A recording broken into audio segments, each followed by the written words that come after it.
Mes mots courts, la distributivité.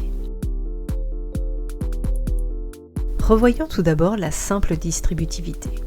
Vous avez donc à l'écran le rappel de la formule A facteur de B plus C, qui est donc égal à A multiplié par B plus A multiplié par C. Voyons cette formule sur un exemple. 3 facteurs de x plus 2. On va donc distribuer le 3 sur le x et sur le plus 2. Ce qui revient à écrire 3 fois x plus 3 fois 2. Ce qui pourrait s'écrire ensuite 3x plus 6. Maintenant, voyons la double distributivité. La double distributivité, nous allons opérer de la même manière avec chacun des termes de la première parenthèse. On procède avec le premier élément, avec les flèches vertes, donc cela nous permet d'écrire le A multiplié par C plus le A multiplié par D. Et ensuite, on opère avec le deuxième membre, le B. Ça nous donne plus le B multiplié par C plus le B multiplié par D. Voyons cela sur un exemple. Appliquons la double distributivité de x plus 5 facteur de x plus 2. On distribue d'abord le x sur la parenthèse x plus 2. Cela vous donne x fois x plus x fois 2. Et ensuite, on distribue le plus 5 sur la deuxième parenthèse x plus 2. On obtient donc le plus 5 fois x plus 5 fois 2. X fois x est égal à x au carré.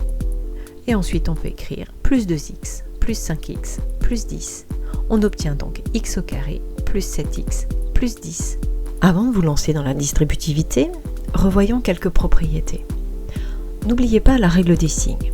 Lorsque l'on distribue un plus sur un plus, cela donnera bien plus. Moins qu'on distribue sur un moins, cela devient plus.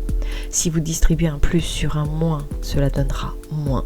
Et un moins que vous distribuez sur un plus, ça devient moins.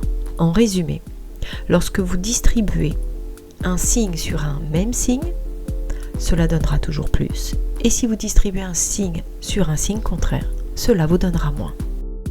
Autre règle à ne pas oublier, lorsque vous avez 3x multiplié par 4x, on multiplie le 3 et le 4, cela donne 12, mais le x multiplié par le x, ça vous donne x au carré.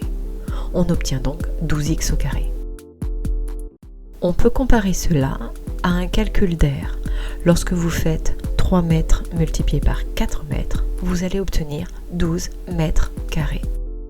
Quand vous avez 3x plus 4x, à ce moment-là, vous faites le 3 plus 4, 7, mais il ne reste que x. Donc 3x plus 4x est égal à 7x. On peut comparer à 3 mètres plus 4 mètres est égal à 7 mètres. On est plutôt sur un calcul de périmètre par exemple. Autre petite remarque. Lorsque le x il est tout seul, à ce moment-là, on n'oublie pas que x correspond aussi à 1 fois x. Par exemple, x fois 2x, cela revient à faire 1x fois 2x. Donc 1 fois 2, 2, et x fois x, x au carré. X plus 2x revient à faire 1x plus 2x. Donc le 1 plus 2, 3. Et donc 3x. À vous de jouer.